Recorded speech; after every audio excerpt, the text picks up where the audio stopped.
I never really thought about why I love this city we call home. But now that I'm facing the prospect of leaving, I realize there are so many things that make it special. I've heard the expression, you don't appreciate what you have until it's gone, but I really didn't expect it to hit me this hard right now. And I think I speak for everyone when I say that there's no better time to look back and to be grateful of what we have.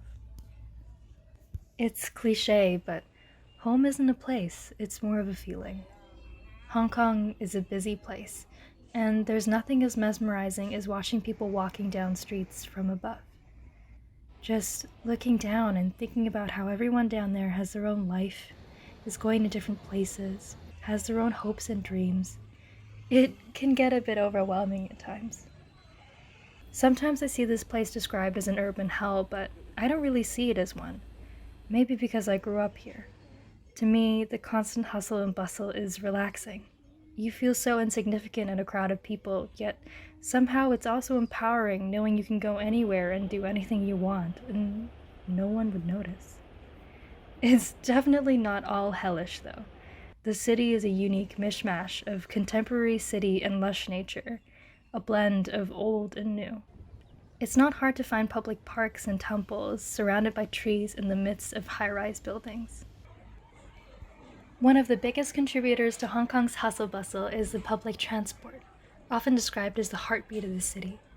Anywhere is accessible basically within an hour, and the transport infrastructure, along with the rest of Hong Kong, are constantly being improved and renewed. The Star Ferry crossing, for example, has been bringing commuters across Victoria Harbour since its foundation in 1880, connecting Hong Kong's two main commercial districts. Before we had a metro system, it was the only way to get across the harbor, and to this day, it's still really convenient to hop on and go for a relaxing boat ride. The metro system itself is one of the most efficient in the world, and the payment system went on to inspire the Oyster card in London. That's code for we did it first. And there's really nothing like Hong Kong cinema. Although it's not as great as it once was, films like Infernal Affairs, In the Mood for Love, and Police Story have had huge cultural impacts worldwide.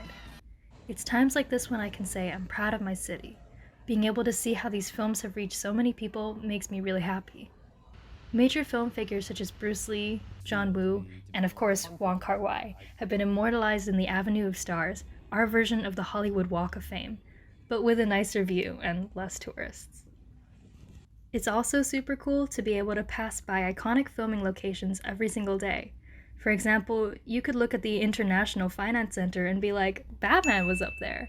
Or you could be going up the mid-levels escalator, which, by the way, is apparently the longest covered escalator system in the world, and feel the temptation to recreate the scene from Chungking Mansions where Fei Wong's character is kneeling down and looking at the buildings that pass by. Maybe that's just me, though.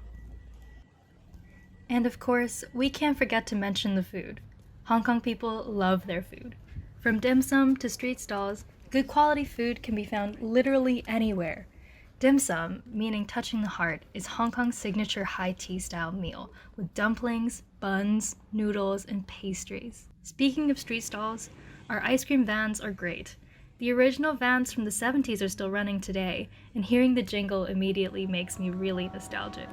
As for the ice cream itself, it is the most heavenly thing you could possibly need on one of those scorching hot summer days, and it's cheap to boot. What's not to like? I think the main reason I decided to make this film was because I'll be leaving this place soon, and I don't know when I'll be back again. Hong Kong has changed a lot since I was a kid, and undoubtedly, it'll be different every time I come back.